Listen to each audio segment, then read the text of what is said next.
It's been a very interesting journey because I do work in men's groups, and when I about 5 odd years ago I came across the trans thing that was happening, and when I was listening to how they were describing gender as a way that we express how we feel about ourselves in the feminine or the masculine, it actually struck a chord with how I was trying to explain things to other people.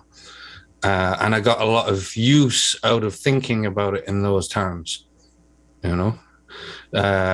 In what terms? What do you mean? In the term that your gender is separate from your body, and it's more like a personality. Or they don't like to use the word soul, but that's what they're talking about. um, and I'm surrounded by religious people for the most part, and so I'm used to talking in a Christian framing, and it's almost the same, you know. So when people call trans ideology a religion, they're spotting some of it, but they're not seeing all of it.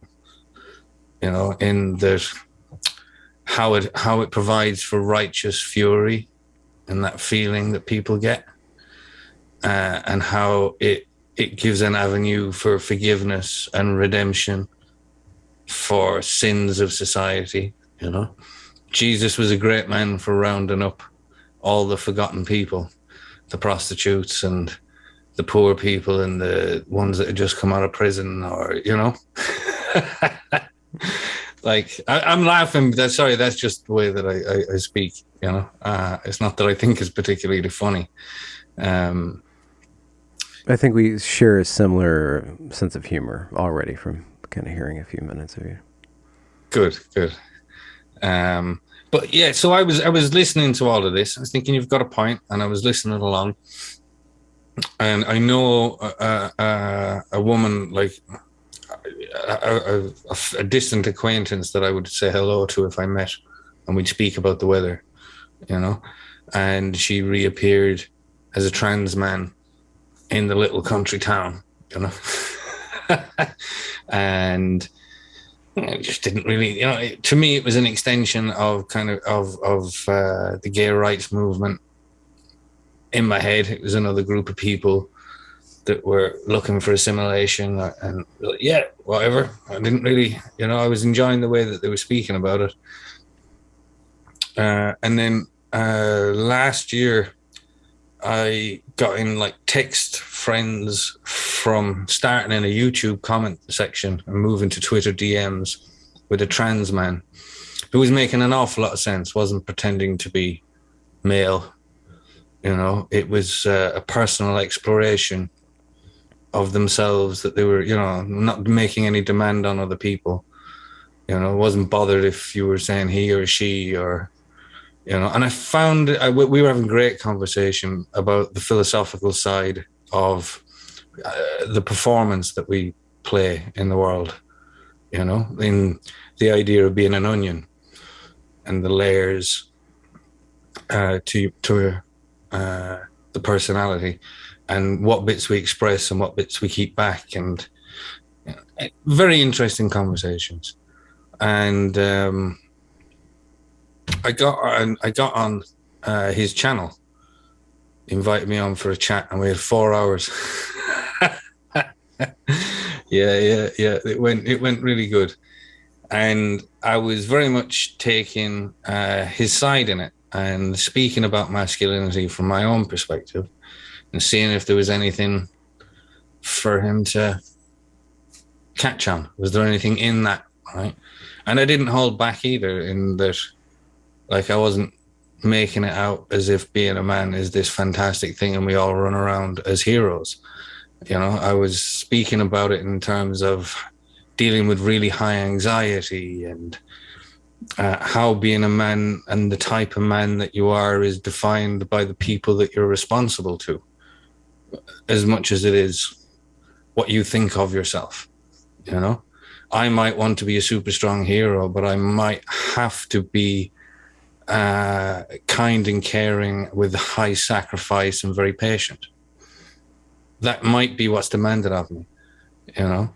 So like if I was an only child and both my parents got sick and I wasn't yet married, I might have to sack 10, up to 10, 5, 10 years when I should be out looking for a woman in order to home care my parents,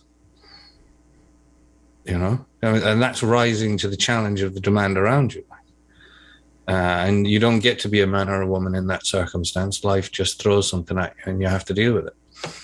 And, you know, I wouldn't really kind of glossing it up or anything. And we had a bit of fun about using new rhinos and, you know, it was good crack. But then I was on Twitter and I thought I'd try to be a little bit more engaged in Twitter. And I don't know exactly how it happened, but I was following the trans women in athletics thing. And I was following that Florida Bill drama. And I found myself stuck between like the Irish feminists who were normally the ones giving me a hard time. Why would they do that? Oh, I round up the worst kind of men and take them out into the woods, you know, straight out of prison. We got a problem here in that when somebody comes out of prison, they can't get a job. And then they're stuck. And then the longer they don't have a job, the less desirable they are. You know, when you're 8 years unemployed and your last thing on your record is from your probation officer, you're not even getting a job in a warehouse, you know. And so I take him onto the farm and out cutting trees, and I kind of talk to them, and I fight with them if they want to fight. Sounds rough, but we have Like rules. fisticuffs? Yeah. Well, I speak the truth to them because I was rescued by the truth myself, you know, and because I was in prison and I came out and I had to start a farm because I couldn't get a job.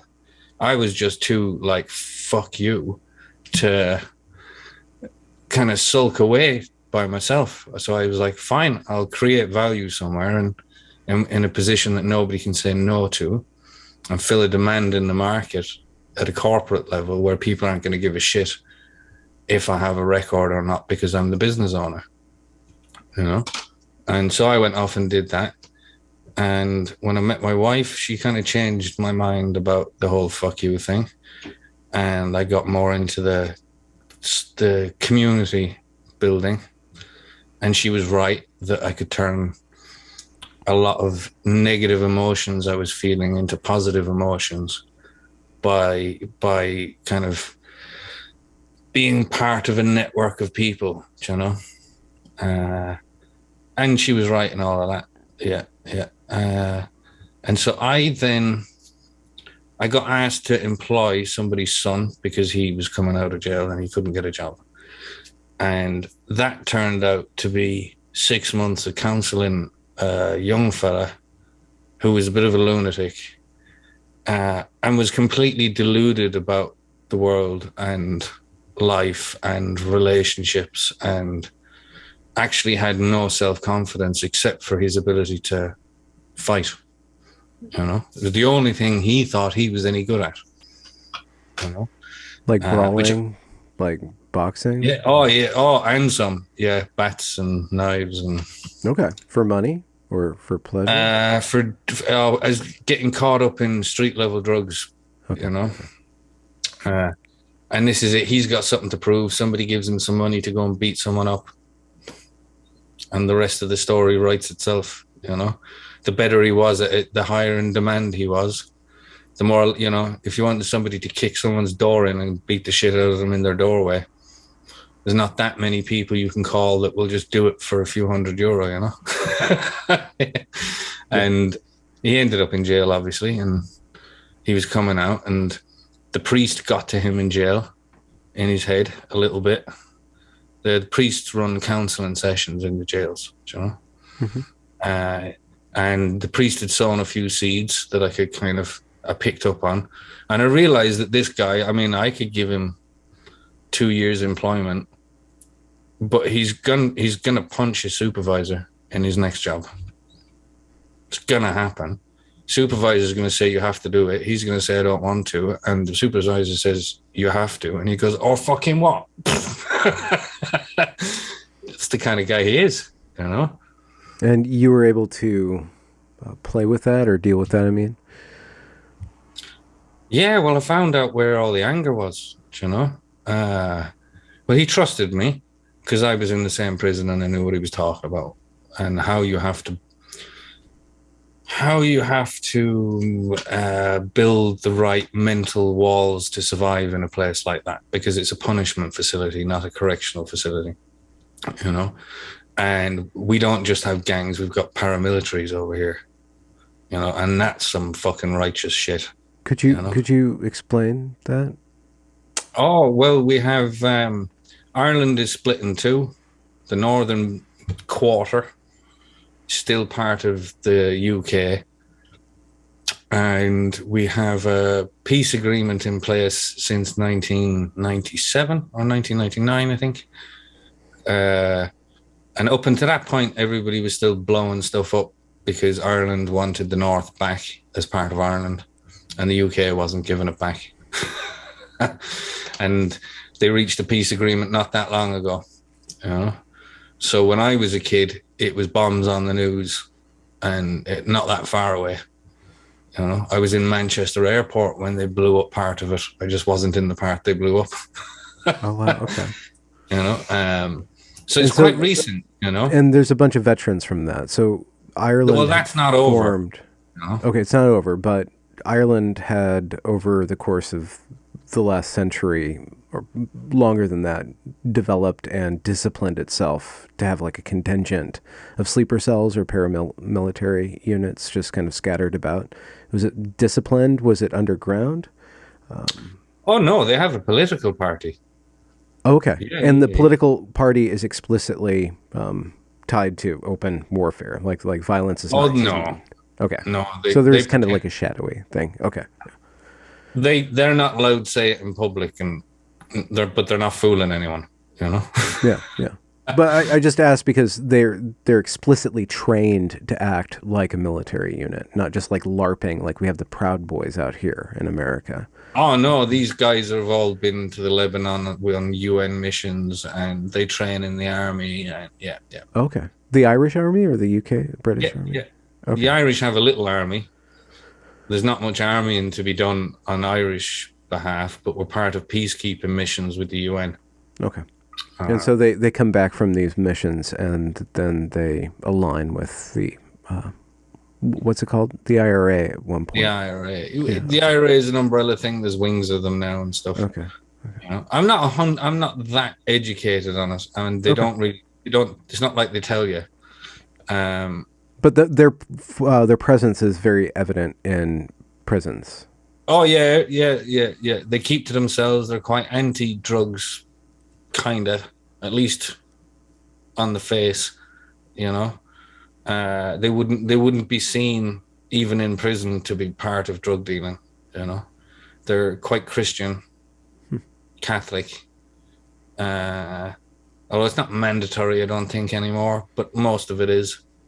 Um, and yeah, they're nationalists. You know, they believe the whole island is Ireland, and it's not over. That there's a peace agreement in place, that there's politics that are supposed to follow that.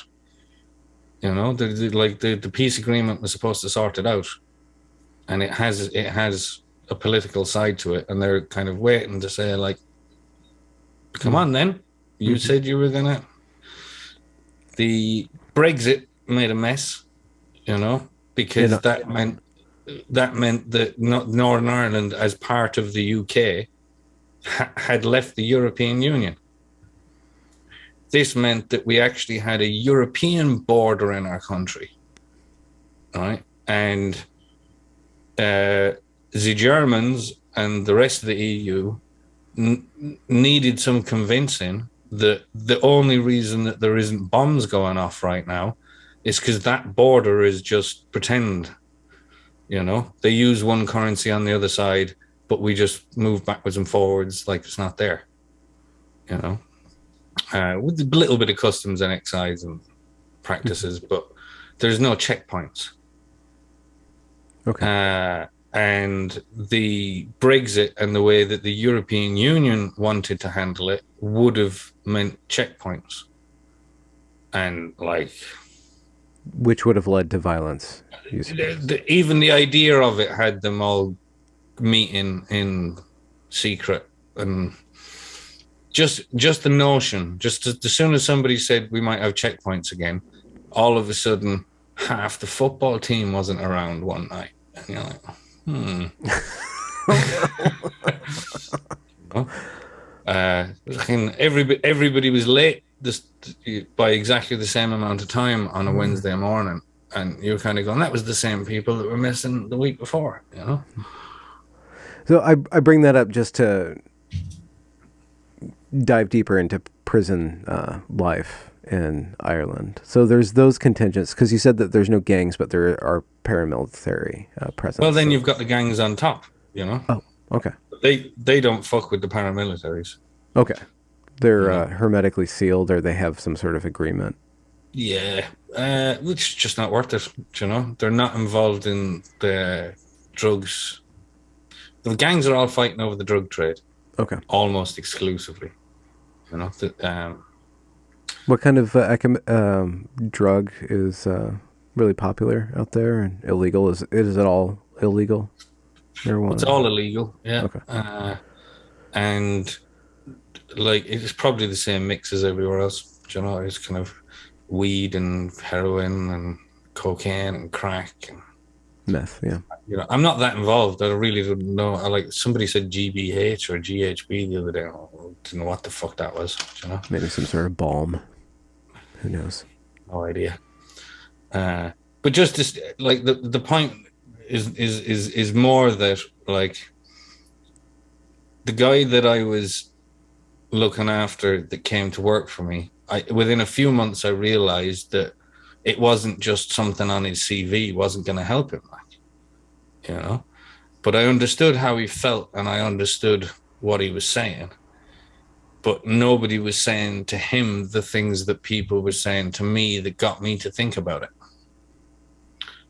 So as soon as I pressed the little button, you know, and kind of said, are you sure you should be listening to your mother on on that one? What do you actually think? You know, that was when he had to go. And, we had a little boxing match, and you know, he was upset by the fact that I was quite enjoying it. I was having a great time, you know. And I was getting hurt, you know. I had bruises on my ribs for ages, but he couldn't understand why I was enjoying myself, you know. And this kind of broke into laughter eventually. On both of you guys? Yeah, I was already laughing, you know, telling him, "Come on, man, come on, fucking, is that all you've got?" And he'd broke a finger off my head, and I was like, you know, and just let him get it out, you know. And he got it out, and then we sat down, and then all the endorphins kick in, and we have the peace talk. And he starts crying about his relationship with his mother. And then after about 2 years, he was chill. You know, he'd met people, and he was playing darts in the pub every couple of weeks, and he started to get connected. And he went on and got a job, and you know, decided he wasn't going beating people up anymore, and you know, and the prison gap created a break where he wasn't like, he didn't have jobs on that he had to cancel. Yeah. And you said that he had delusions with regard to the world, or himself in the world, and all of that. Those were resolved through a process of what, honesty, peace? Like what resolved those delusions, or at least diminished them?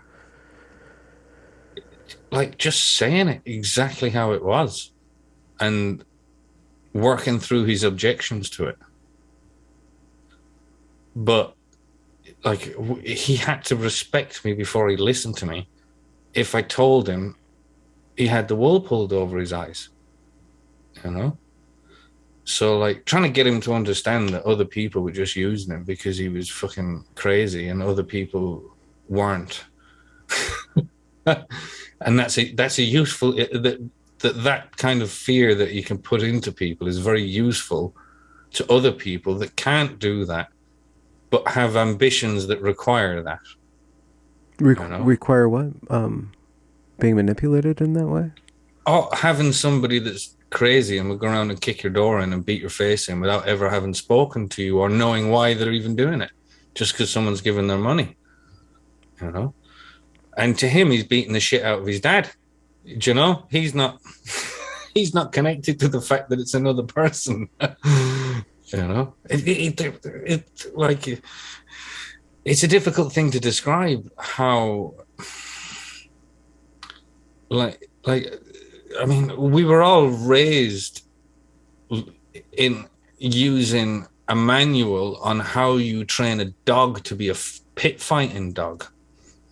And a lot of people don't understand that, that we were raised in poverty and trained how to survive in poverty. So if you're staying there, you've got to find a place for yourself in the world, and if you're not clever, you better be able to fucking fight or run.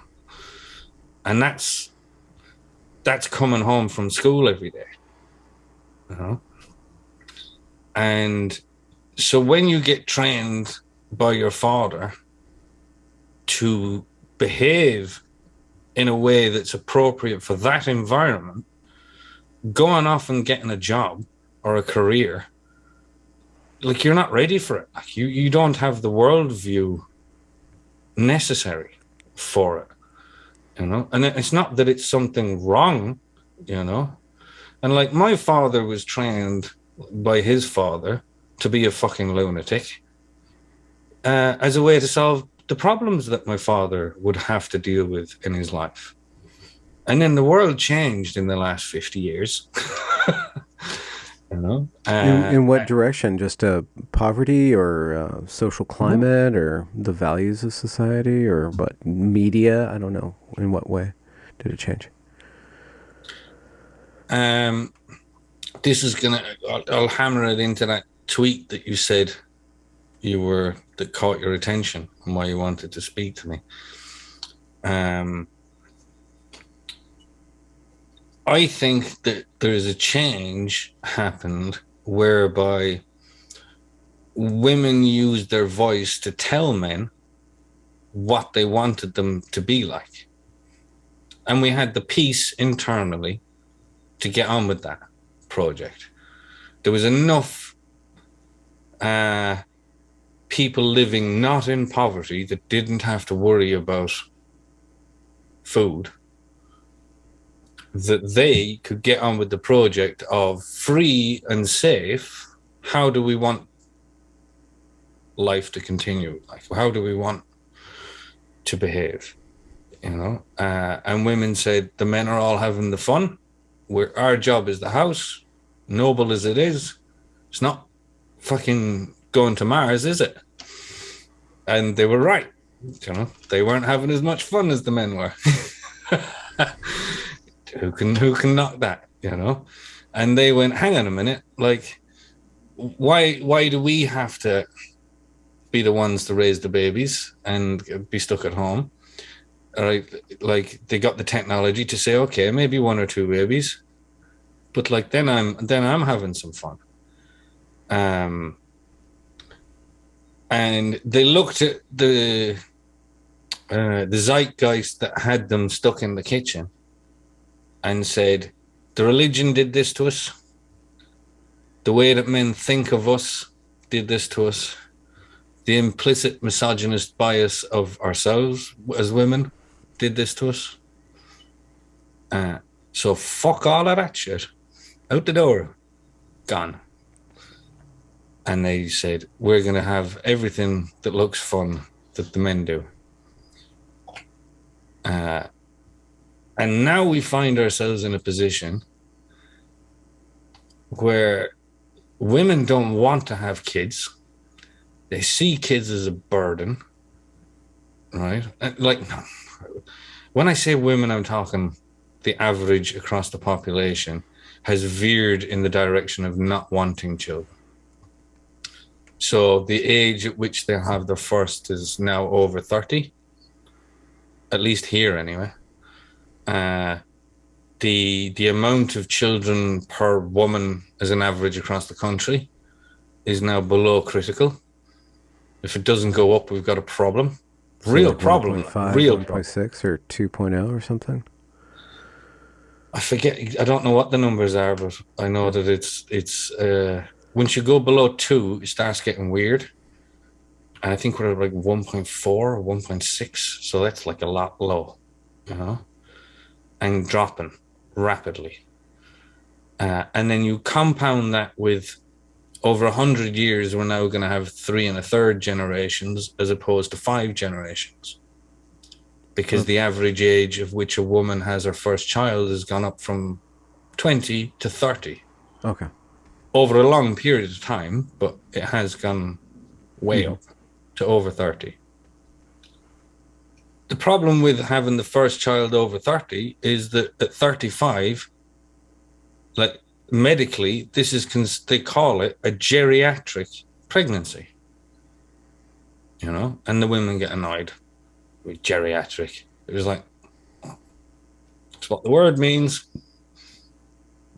You're offended by the truth, you know. This is a disaster, right? So whatever your religion or whatever your worldview, there's 2 things you can't deny that we have built into us, everybody, which is survive and reproduce. And collectively, if we don't do them, that's it. The last people are going to die old and not cared for and in a lot of pain. And they're going to watch the world burn around them, surrounded by technology they don't know how to use, you know? Like, to think that that can't happen is madness, you know? Now, so how do you fix that problem? You bring in people from elsewhere that are having babies. Makes perfect sense, right? I want to race straight to the coffee-colored people, you know, personally. I think, like, if we somehow encourage interracial marriages and interracial children, incentivize it, give people 20 grand if they have one, you know, and get there as fast as we fucking can, since we all now have to live together, you know. If rich countries are going to plummet their birth rate, the only way the work gets done in the country is by bringing in immigrants, you know, and you've got to assimilate as fast as possible to each other. You can't split the country in 2, into the young immigrants and the old aristocracy of people that used to work here. That's a fucking problem, you know. And so we better mix that up really fast, you know. The UK has a ghettoization problem happening with people coming from different parts of Asia, and it's a time bomb. It's a time bomb happening. You know? So there's not really a lot of mixing. There's just not enough anyway. Okay. You know, some. I have family in London, and there's everybody in that family. You know, I mean, where are you from? It was like, how far back do you want to go? Everybody's from everywhere. You know? And they're all getting on with it. It's like, it does work functionally at a localized level. When gangs pop up, they tend to be gangs that are all from one group together.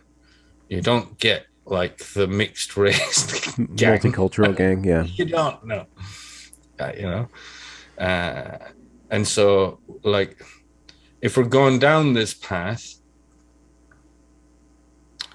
we have to approach it sensibly, and we have to work out a way to assimilate as fast as we can for as little damage as we can get away with. I think that's all opinion. But it's the steps in which we got here. So I don't think that a worldview and a societal plan and like what we choose to encourage in our medias, and in our stories and in our music and in the films that we watch. I don't think pushing things towards less babies is going to have good results in the long run, you know? Um, and I think that maybe the unhappiness of the women in the culture uh, is obvious, you know, because they don't want to have babies. They're not happy with men, are they?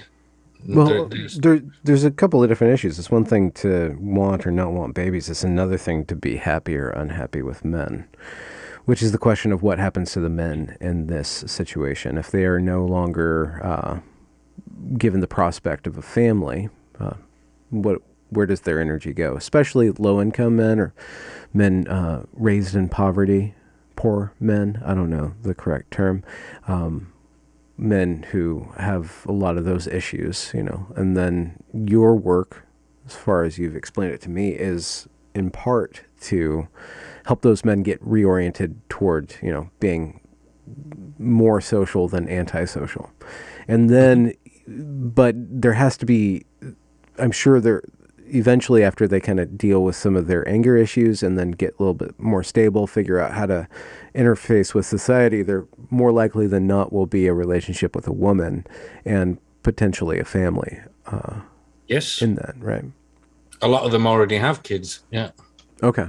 And that's a whole question about how to be a father after, while you're in prison and after prison and dealing with Yeah. that. I just focus on the fact that they're not in prison right now and they don't want to go back to prison. And if they seem blasé about that, just talking about it. So you've got kids. Who is she? Tell me about it. And everything then stems from the conversation. And the problem that they've faced is that they've never met a man who's taking his family seriously and his responsibilities for his family seriously, that they can respect. Right? So they see that guy in the anorak and his slacks and his socks and sandals at the school gate, and they don't have any, like, he can tell him whatever he likes about what to do as a father, and they're more likely to do the opposite because they have no respect for him.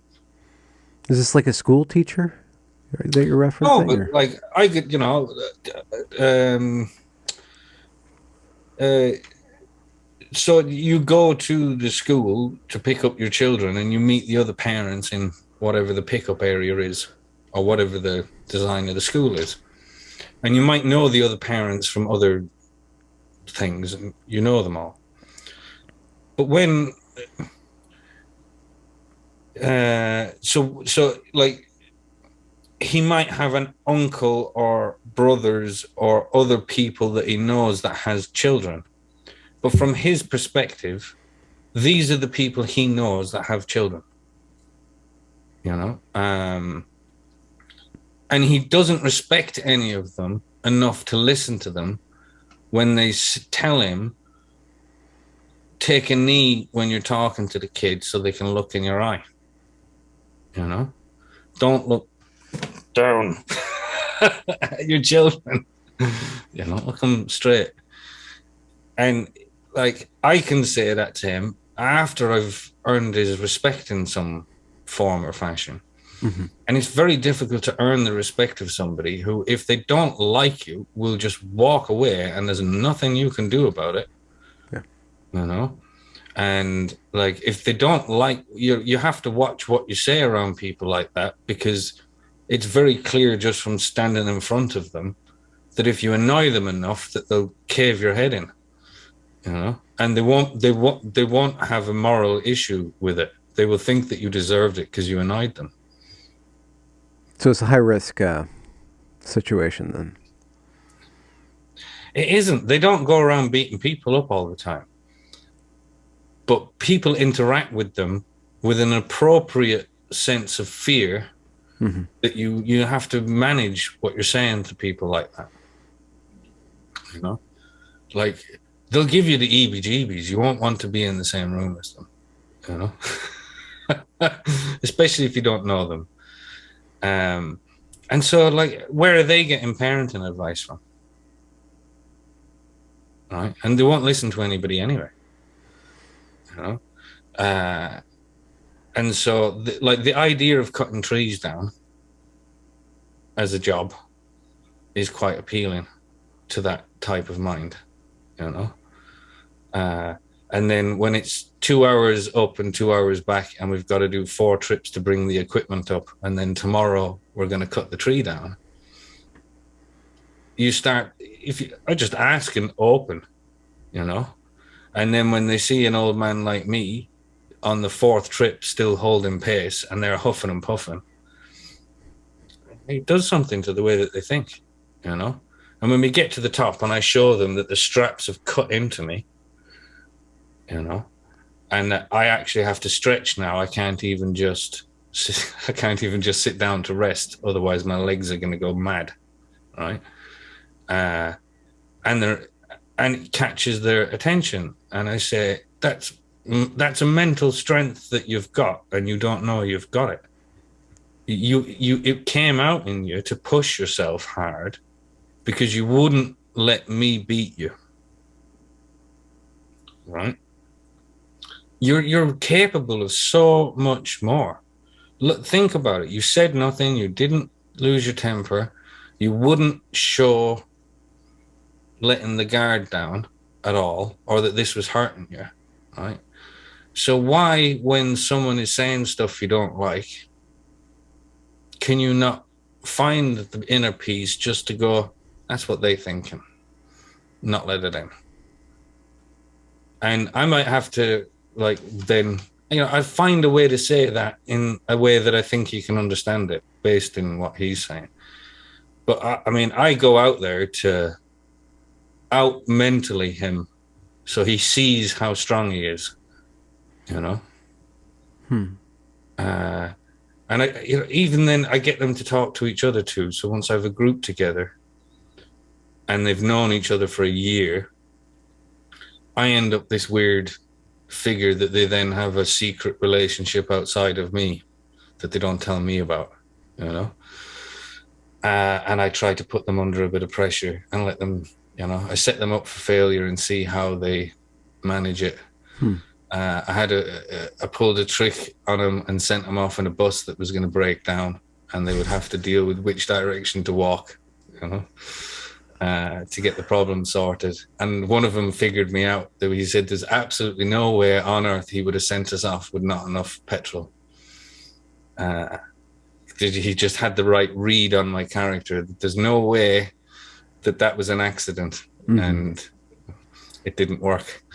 But they did fall out along the way, and they're making friends. They go by fallout in America means that there's a falling out, like a friendship ends, but you mean it differently, so that they no, they had several arguments. Okay. And who was in charge and which direction they were going.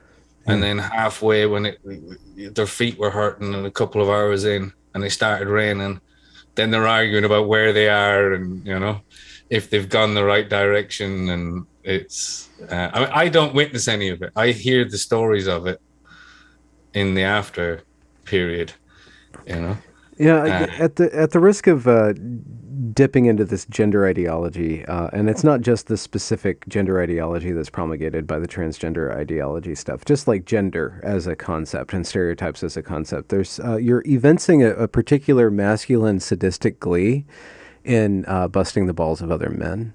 And I think that's a trait that's particular to male society. And there's a usefulness to that, and actually a lot of compassion that's very smartly tuned to that. What do you think about that? I allow myself to, because, I think it's funny, right? I know what yeah, there's that. Right? It could be reason enough. Right. Choosing the appropriate amount of torture is difficult, right? But the idea of that exercise is to bond them together without my presence. And that's not done by, you have these team building exercises. I've done a weekend of them before, right? And what they teach you is which member of the team is going to do the work and which one is going to let everybody else do the work, right? What they don't do is bond people together, right? So, because it's based in positivity, or it's based on some sort of pablum, psychological pablum. Why does It's it too break that way? nice. It's Okay. too nice. It's health and safety. They're worried about people getting hurt, and Okay. they don't And then want people anybody game to that. have a bad experience. Yeah. Okay. You know. But if you're in the bus and there's seven of you, and you're in that circumstance, and you can't get a word in, nobody's listening to you. You can't put pressure on anyone or get anyone to agree with you. You're learning something about yourself, you know? And so when they talk to me about it afterwards and they get so annoyed that that is their stance, that they knew all along that this was the wrong choice and nobody bloody listened to them, whatever. And I forced them to use that as a mirror to themselves. It's like, have you accepted this as part of your personality? Are you aware of it? Because you're being really annoyed. If you knew that this was who you are and how you're behaving, then it shouldn't be a surprise to you, you know? So what's the gap between what you think of yourself and how you can actually operate in the world, right? Without being overcome by frustration or annoyance. This is it, you know? So another person could end up leading the group and feeling annoyed that they're the one that has to take responsibility for the direction that they have to walk in, right? Another one might be happy to let someone else take the responsibility at the beginning, not air their objections, and sadistically let them take the fall for it being wrong. And they don't care one way or another. They don't care which direction they walk in. They're enjoying the show, the chaos, you know? And they will all come back. And when I ask them, why didn't you take the lead and tell people where to go? Which direction did you think you should have gone in? You know? Why did you follow the stupid idea to walk until you found phone reception? Why didn't you already know where the petrol station was before you left? You've all got a fucking map on your phone, right? I told you that you were going to be out of reception on your journey, and you've only got enough petrol to get you there, you know? And they get frustrated with me because they're like, it's not my fault. It's not my fault, you know? And in that conflict of justify yourself then is how it's put to them. They get annoyed and they speak the truth, you know? And they might have to tell me go fuck myself, and they might have to do a lot of it before I find out what they're actually talking about. Mm-hmm. But I know that they're not shouting at me. They're actually shouting at themselves. They're shouting at their emotional reaction to their memory of their behavior. You know, I'm just the real life version of it that's making them look at it. And no matter what the conversation actually is, this is me saying to them, you were under pressure. You were forced to behave a certain way. How did you behave? Were you happy with that? Do you want to do something different next time? Do you need to practice being more patient? Do you need to think about the loyalty you have to the people around you? You know, like which of your virtues is showed up and kicked you in the balls because you came under pressure? You know, what are you going to do if your baby starts choking? Are you going to look for someone else to blame? Are you going to wait and see if your wife fails? You know, like prepare yourself for the big stuff in the small stuff. And that's what I'm trying to get through to them. But they don't know what they're doing. As I said, they were trained like dogs to fight. You know, it's sad. You know, it really hurts me sometimes when I speak about it, because like they're capable of everything that everybody else is in the same sense. And once you get them to calm down and get the tattoos on their face lasered off, and, get them to understand that they look stupid, and they made themselves look stupid so people will leave them alone. Mm-hmm. Yeah. And that there's no space for self-pity anymore. You know,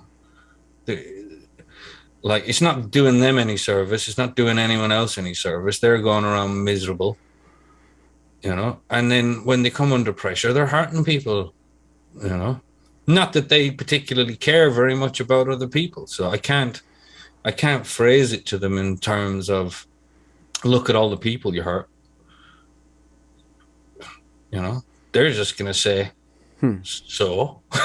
There's this conversation what American schools are putting into the education, especially in poor areas, urban areas, what is called the ghetto, but that's kind of a racist term out here. Whatever.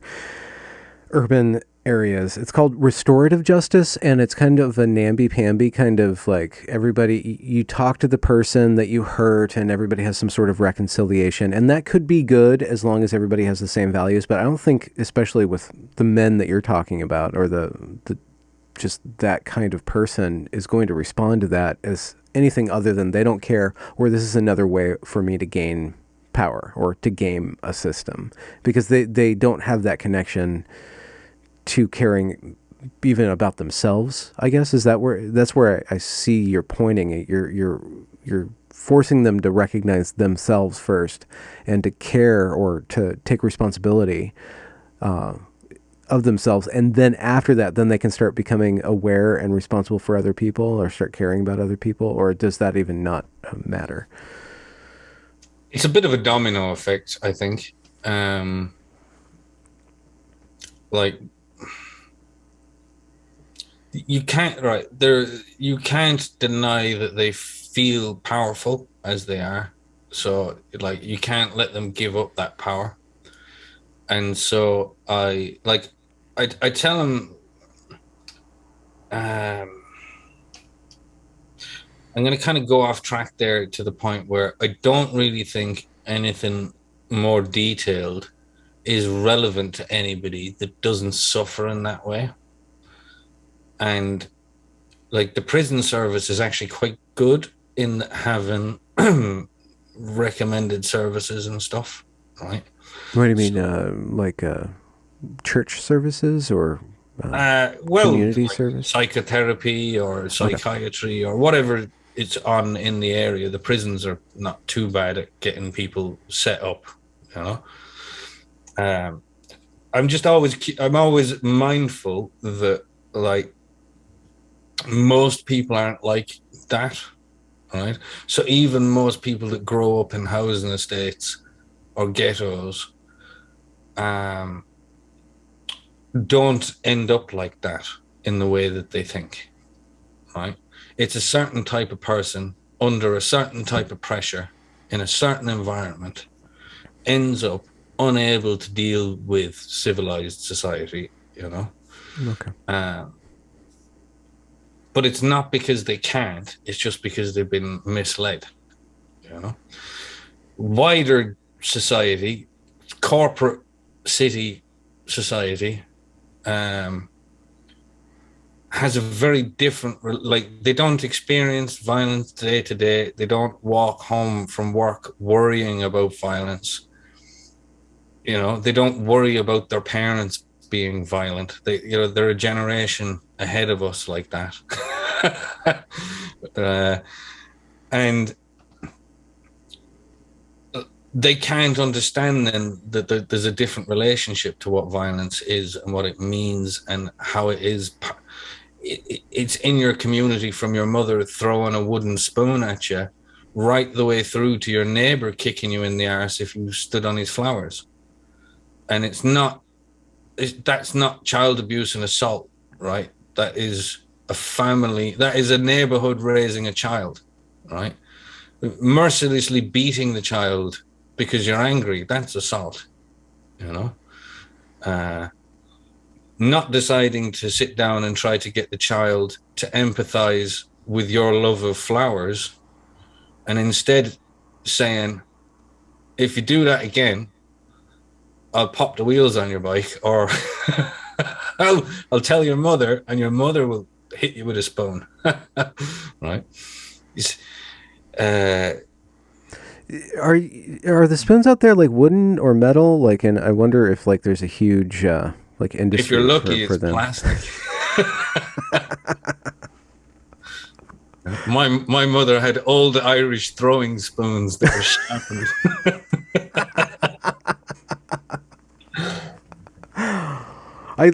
There, while your point stands that what we're talking about now is a particular set of men specifically who had particular cultural upbringings and circumstances, and they were kind of a certain type of man to end up there. I still think that there was a huge insight, and that can translate into other domains of dealing with somebody who's off the rails, either on Twitter in a political argument or just somebody you have a problem with at work about.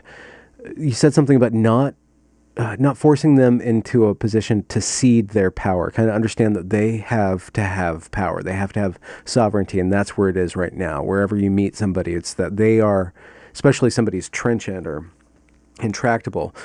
They're so because they don't see any other avenues to have power. And that's just really turned up and made very obvious when we're talking about somebody who has no problem with violence, like physical violence, but like there's other forms of power where people Yeah. are still acting the same routine. And to game that is not to take away the power or, and not even to, I don't know, praise the power, I guess respect the power to a certain extent, but try to understand that it's being misapplied Uh, or, I can, if I might be able to uh, tie that into another area of life. As I say, when I was curious about the trans issues, I ended up listening to the Irish feminists because they were the ones that we seemed to be kind of, nah, no, trans men are still female. You know, I'm like, yeah, okay, what have you got to say? And I got the fuck off, Beardy. No matter what I said, right?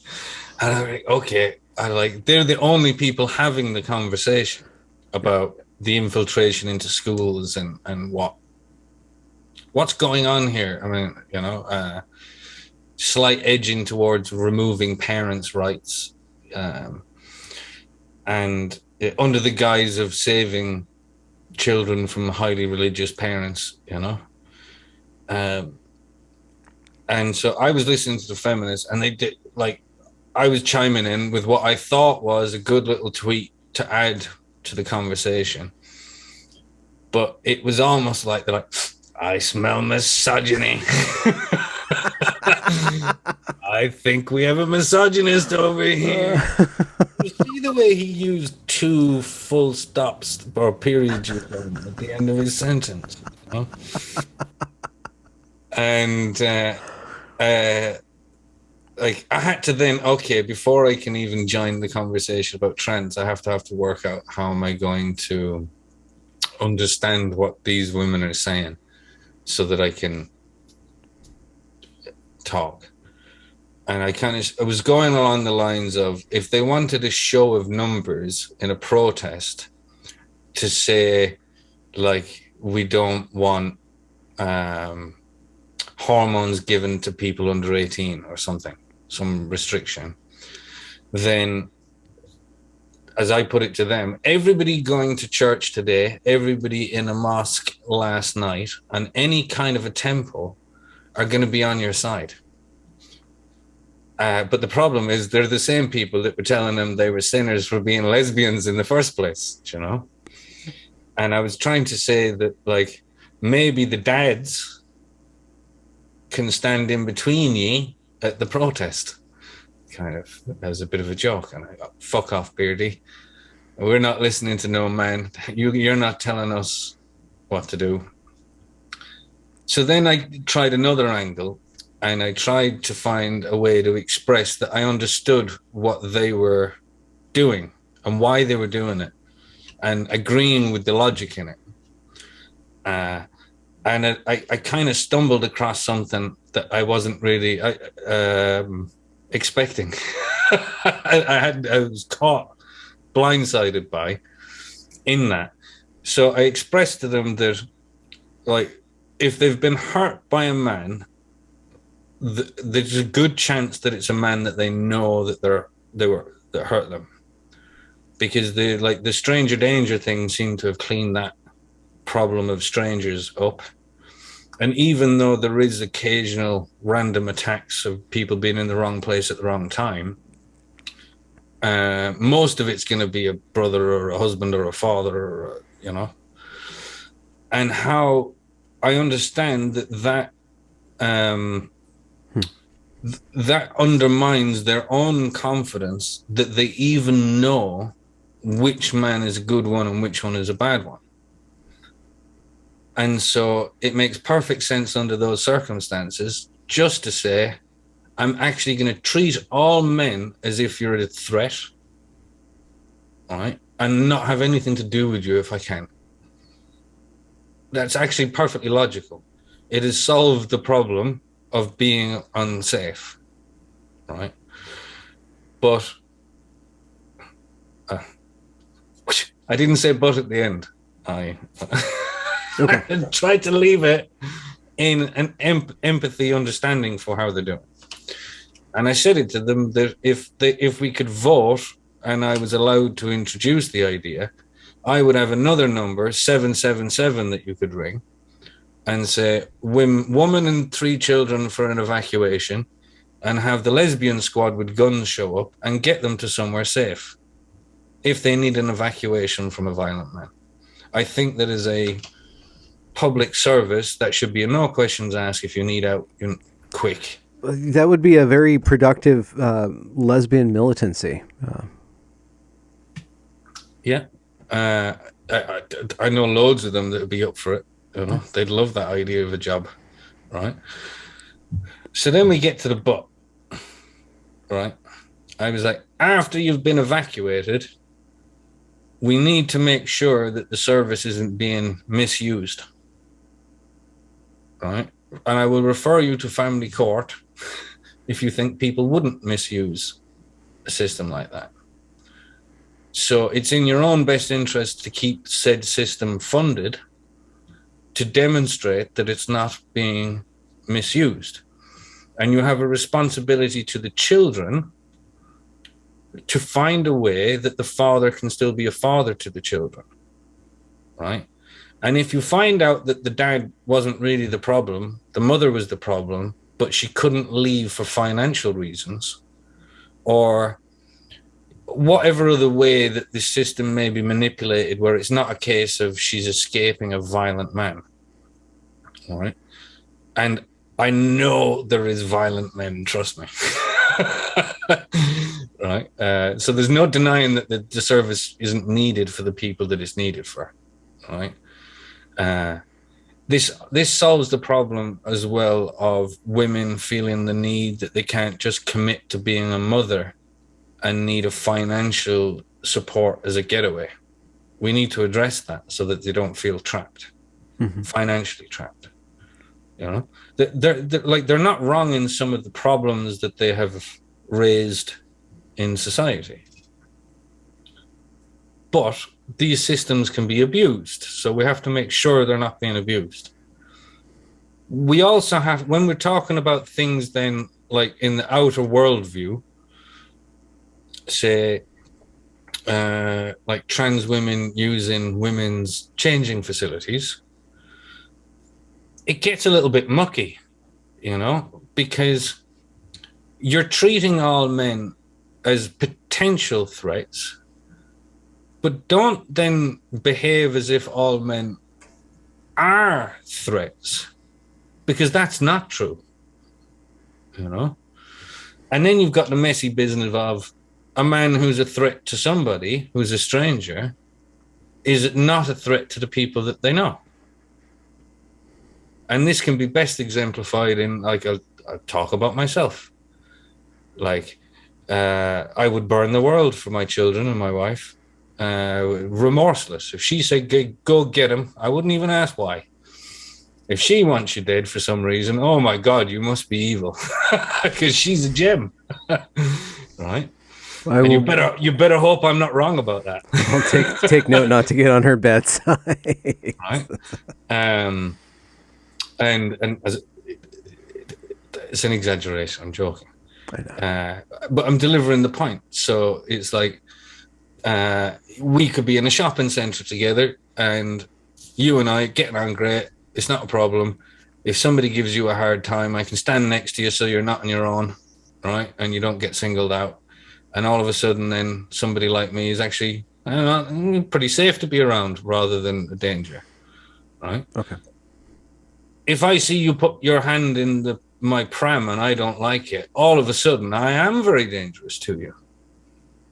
I don't even know what a pram is, but I'll just play along. Don't No, explain. I'm just making stuff up here to Okay, demonstrate the I point. know. I just, You know? some of the language you don't know what it actually means. Uh, Anyways, it's so you have to reckon with, okay, this is actually the messy reality for you in your own personal circumstance, where you don't trust yourself to know which men are dangerous to be around and which one aren't. And maybe your own family unit has displayed itself as being untrustworthy, as keeping the bad men away from you.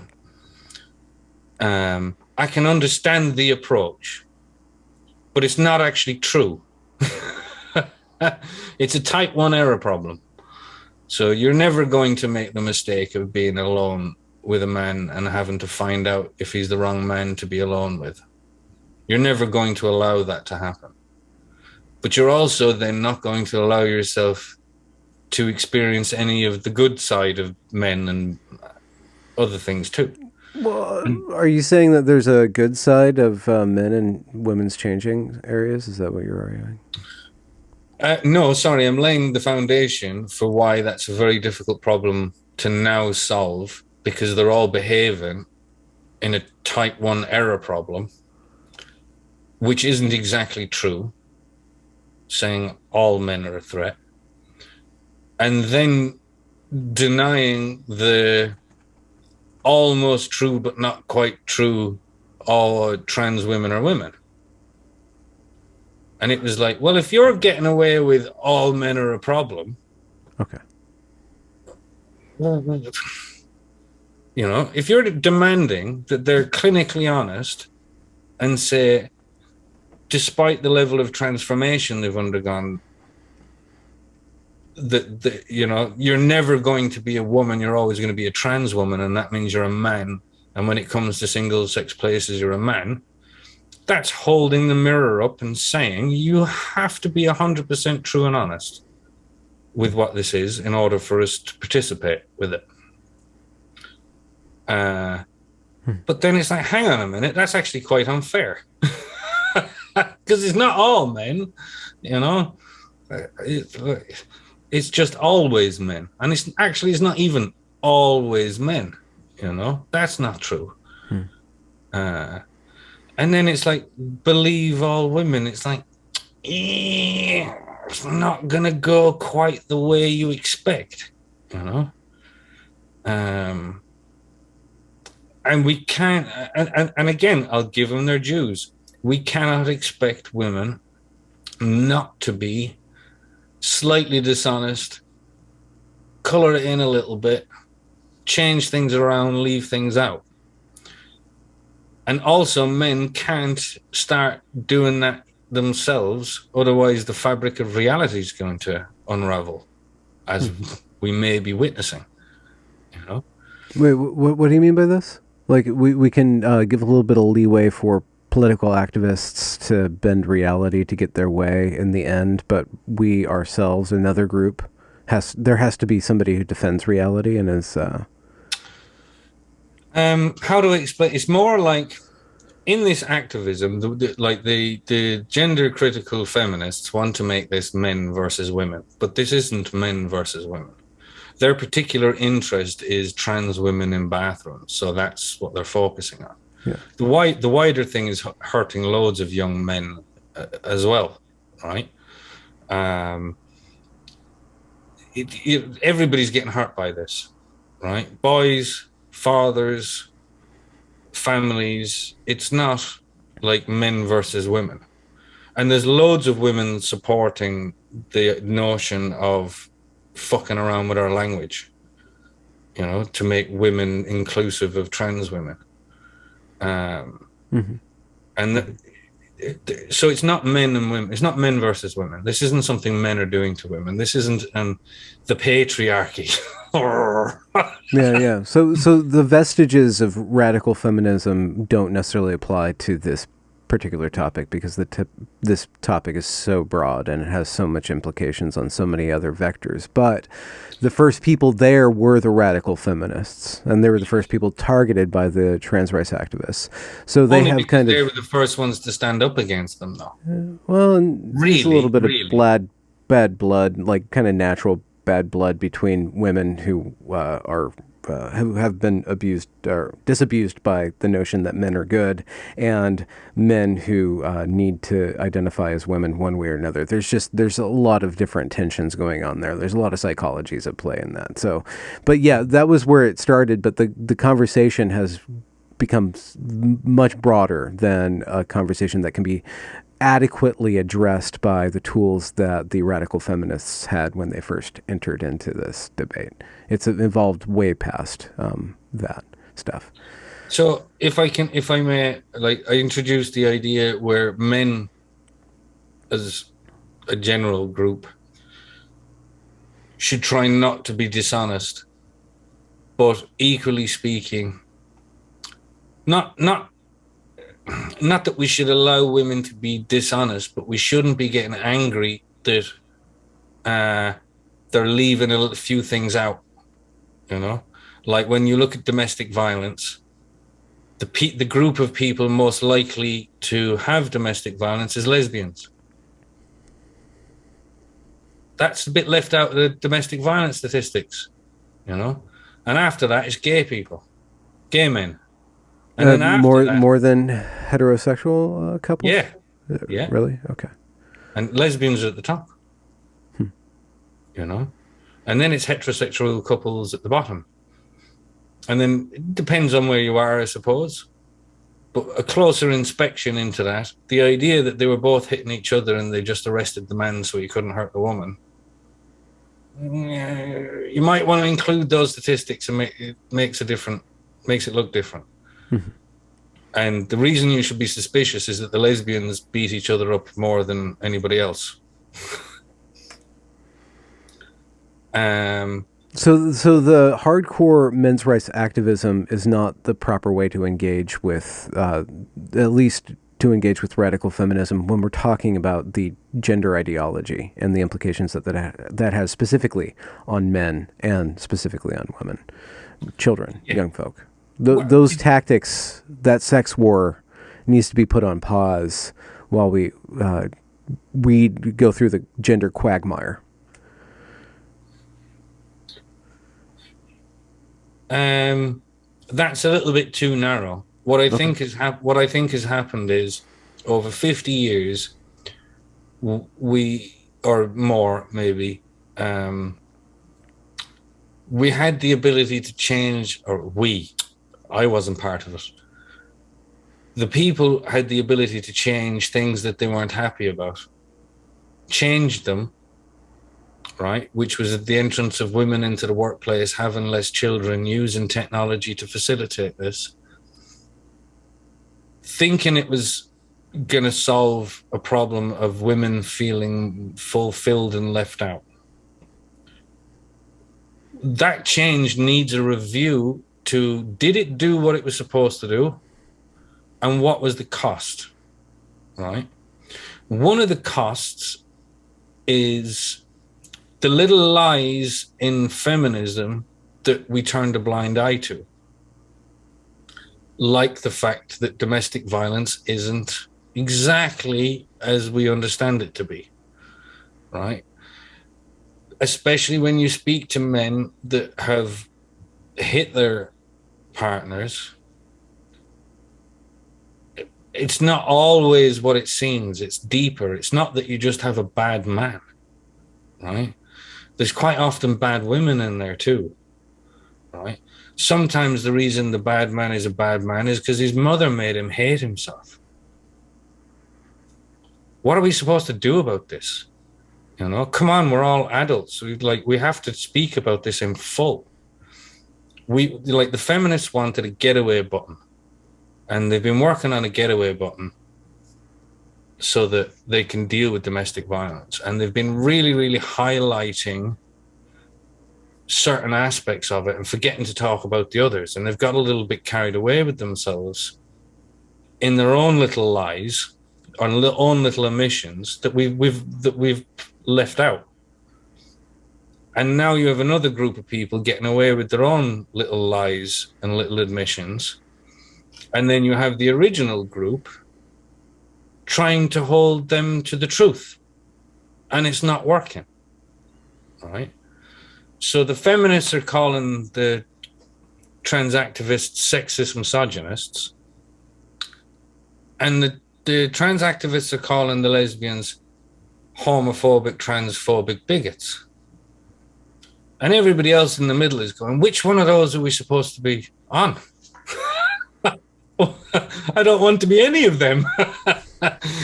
Right? It's like, how the fuck did we get to this point where we have to choose what type of phobic to be? And the answer or which is what? Worse, yeah. Right. So let's go back to the point where we didn't have any of that and slowly step our way forward to where this started to happen.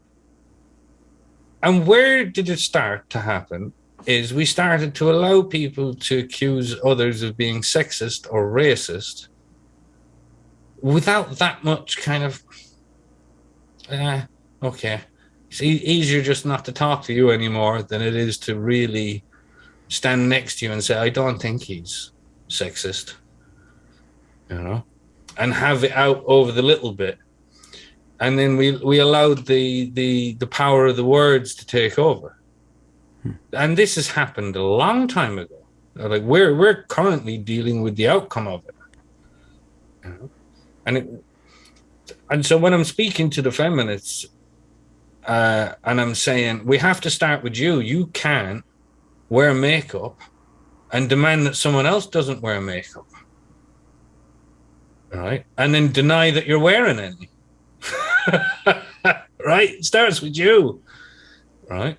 And there's the D-trans men that are coming out and speaking. They're blowing the lid on what it's like to live with a middle-class feminist mother. And they're saying, you made me hate myself because I'm a man. And now the gender-critical feminists are defending themselves against this by branding them all perverts. It's like, what are you doing? You're actually digging your own grave, you know? How so? How do you think so? Can you imagine what a 25-year-old strong fella who's able to use a gun, who's been made to hate himself, put through hormones and surgeries, told that there'd be love on the other end of it, only to get there then and feel like he's presenting as a woman, to have the very same people that told him there would be love on the other end turn around and call him an autogynephile fucking pervert who likes to masturbate in his sister's knickers. You have just made a special kind of fucking monster. A type of monster we haven't seen yet. Right? I know what happens when you train men to be dogs.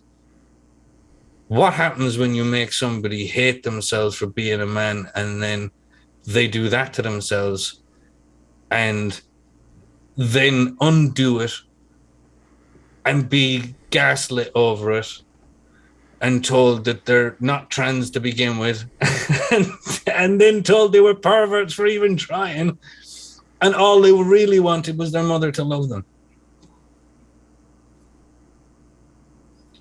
And it's like, sorry, feminists, you've to fix that. Like, y'all have to talk to each other and come up with good advice for your daughters so that they don't make that mistake. And you have to turn around to the boys that you've made hate themselves and say, I'm sorry I didn't make it clear that it wasn't all men. you know, that like it's potentially all men, and we can't tell who. But I didn't mean you were going to grow up to be a rapist. Like that, this is the unintended consequence of a well-intended little white lie that we all put up with. Why did we put up with it?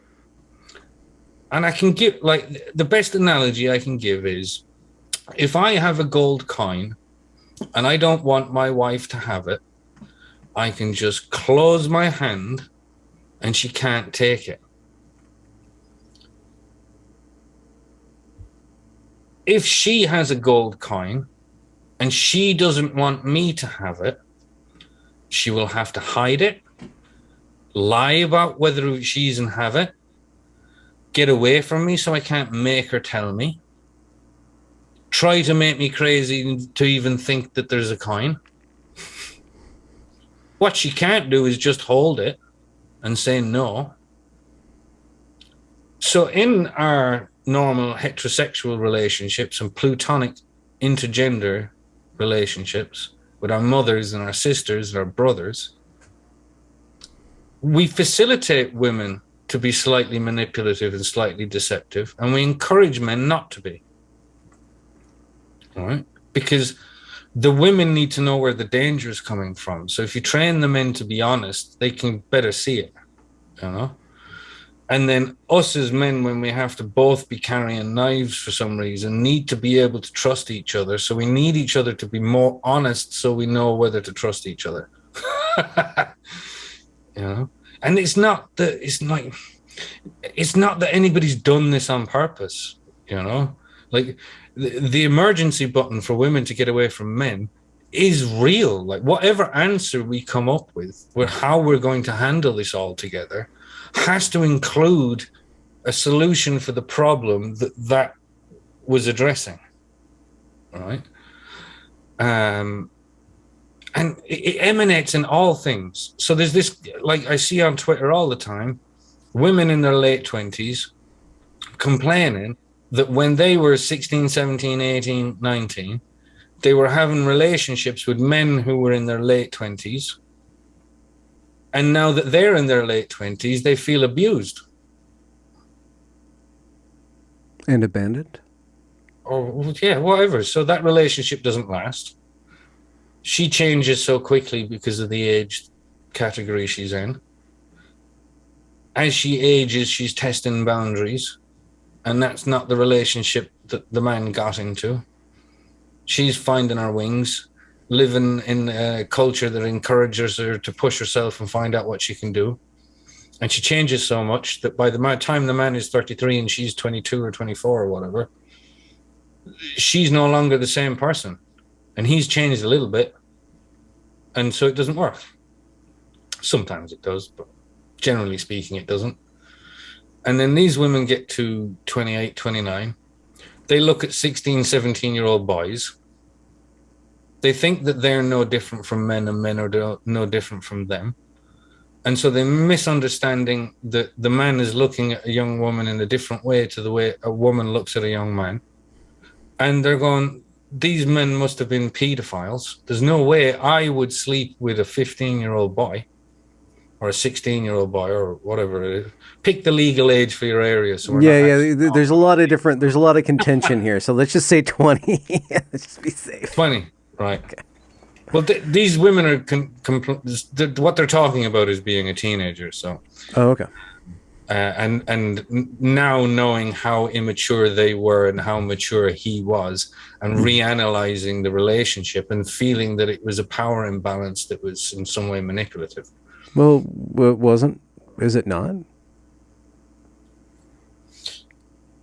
In what sense is it? You know, like, well, 18-year-old girl is going to be a little bit more mature on average than 18-year-old boy, right? Women develop faster for a number of different evolutionary reasons, and just the brain works different for women. So it's not an exact parity when we're talking about that age, but at the same time, a 16-year-old, 18-year-old woman does not have the experience that a 28-year-old man has. So a man does have more experience. He's got more in play.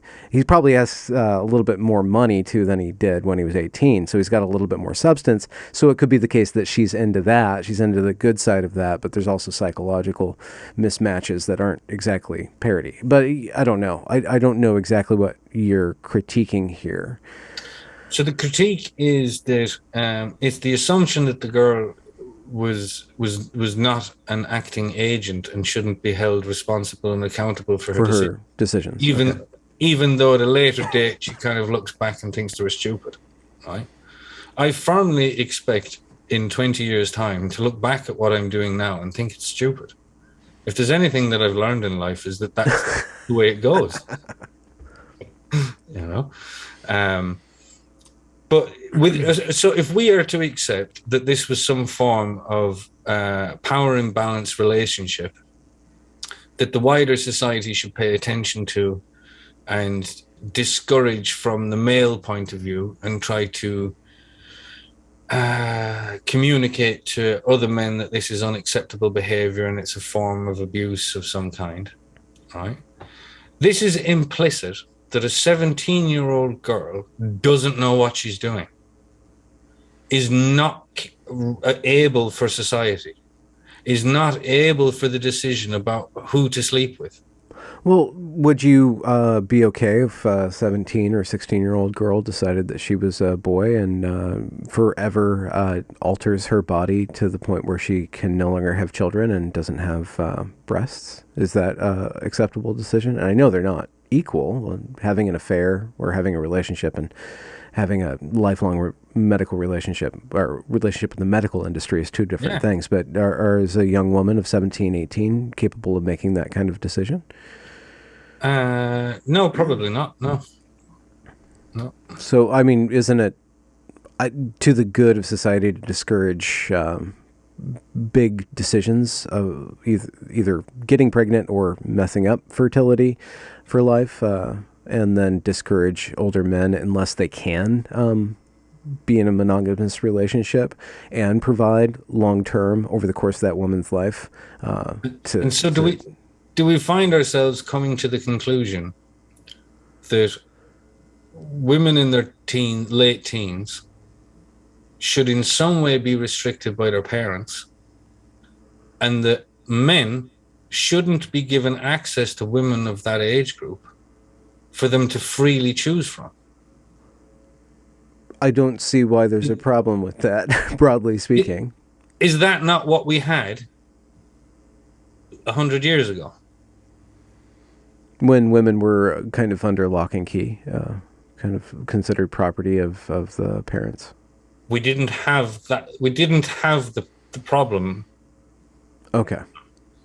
So we had a problem of women being oppressed. We've solved that problem to a certain extent. Yeah. Right? Women are allowed to choose their own sexual partners, and it's not anybody else's business. All right. There is an age limit on it, and we make it rape for a man, no matter what the woman says. Right. So she can't consent below a certain age. I don't know what it is where you are 17 here. So a 16-year-old cannot consent. Mm-hmm. Right. And that would include everything, including medicine. Here anyway. So, like, couldn't consent to brain surgery or anything. You need a parent's signature. So we've kind of said, okay, once you're 17 and beyond, you can make your own decisions in this regard.